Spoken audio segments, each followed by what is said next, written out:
İndi isə insanda tənəffüs sisteminə baxaq. İnsanda tənəffüs sistemi daha mürəkkəbdir digər canlılara baxanda. Canlılarda qan, toxuma və hüceyrələrə qida maddələri ilə yanaşı oksigen də daşıyır. Yəni, hüceyrələrə oksigen lazımdır. Qan bilavasitə tənəffüs orqanlarında oksigenlə zənginləşir. Tənəffüs orqanlarımız hansılardır? Ağciyərlər. İnsanın tənəffüs sistemi hava aparıcı yollardan və ağciyərlərdən təşkil olunmuşdur. Hava aparıcı yollara burun boşluğu, burun utlaq, qırtlaq, nəfəs borusu, bronxlar aiddir. Nəfəs borusunun digər adı isə traxeya adlanır. Ağciyərlər isə bronxiyollardan və alveollardan təşkil olunmuşdur. Başlayaq burun boşluğundan. Burun boşluğu nazik seliklə, vəzilərlə təchiz olunmuşdur. Kirpiklər vardır daxilində, burun boşluğun içərisində. Qan kapillyarları ilə, qan damarları ilə zəngindir və qıvrım kanallı yollardan ibarətdir, formalı yollardan ibarətdir. Burun boşluğunda hava isinir, nəmlənir, təmizlənir, mikroorqanizmlər oradakı olan tükcüklərdən təmizlənir. Tükcüklər vasitəsilə mikroorqanizmlər toz tutulur və zərərsizləşdirilir. Həmən təmizlənmiş hava keçir udlağa, udlaqdan da qırtlağa. Qırtlaq qığırdaq halqalardan təşkil olunmuşdur. Qırtlaqda olan qırtlaq qapağı sayəsində udulan qida traxeyaya düşmür. Yəni, qidanı nəfəs alan zaman qida borusunun ağzı o qırtlaq qapağı ilə bağlanır və qida traxeyaya düşmür. Qırtlaqda səs telləri yerləşir. Qırtlağın selikli büküşləri var ki, o selikli büküşlər çevrilmişdir səs tellərinə. Səs telləri titrəyişi nəticəsində səs yaranır.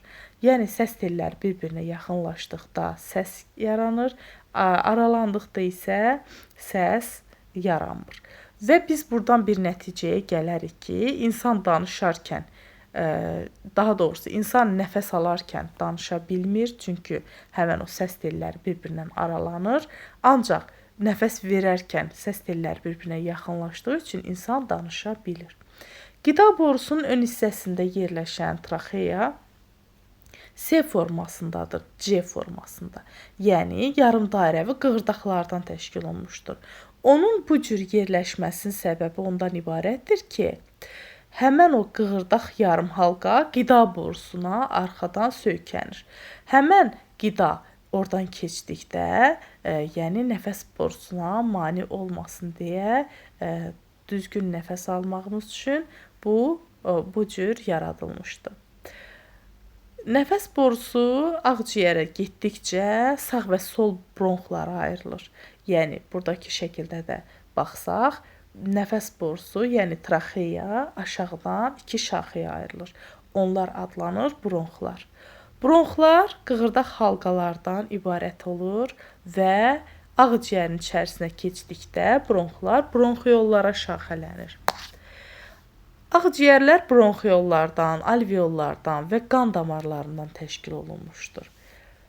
Alveollar bronxiyolların genişlənmiş ucunda yerləşir. Yəni, hər bir alveol uc tərəfdə, bronxiyolların uc tərəflərində yerləşmişdir və döş boşluğunda ağciyər yerləşir. Ağciyər ürəyin sağ və sol hissəsində yerləşir və plevra pərdəsi ilə ağciyər əhatə olunmuşdur. Döş boşluğunun divarının daxili səthi plevra ilə örtülür ki, və bu ağciyərin üstündəki plevra və döş boşluğunun içərisindəki plevra iki plevra qatı olur ki, bu plevra daxilində olacaq maye və bu mayedə hava olmur. Ağciyərlərin sürtünməsinin qarşısını alır. Və insan nəfəs alan zaman ağciyər genişlənir. Nəfəs verən zaman isə ağciyər yığılır, sıxılır. Bu nəyin sayəsindədir? Ağciyərdə sinir yoxdur, ancaq diafraqma, gördüyünüz kimi diafraqma hansı orqandır? Döş boşluğu ilə qarın boşluğunu ayıran əzələvi orqandır ki, insan nəfəs alarkən diafraqma yığılır və qabırğa arası əzələ də yığılır. Bunun nəticəsində döş boşluğu genişlənir, ağciyərlərdəki təzyiq azalır və hava daxil olur ağciyərlərə. Ancaq nəfəs verdikdə isə diafraqma boşalır, öz normal günbəz vəziyyətini alır, qabırğa arası əzəllər də boşalır, ağciyər yığılır və hava xaricə verilir. Hava xaricə verilən zaman ağciyərdəki təzyiq xarici mühitdəki təzyiqdən çox olur. Və bu olacaq nəfəs alma və nəfəs vermə. Ümumiyyətlə, alveolların quruluşuna baxsaq, alveollar qan kapilyarlarından ibarətdir və o qan kapilyarlarında qazlar mübadiləsi gedir. Qazlar birqatlı epitel toxumasından təşkil olunmuş kapilyar damarlara keçir və oradan isə əksinə karbon qazı ilə deməli zəngin olan qan, belə hava isə xaricə verilir. Daha sonra traxeyanın quruluşu da verilmişdir. Traxeyanın quruluşuna baxsaq, traxeya nəfəs borusudur. Kirpikli epitel hüceyrələrindən təşkil olunmuşdur və biz toxumalar keçəndə epitel toxumasında keçmişik. Yəni buradan yada salmaq olar.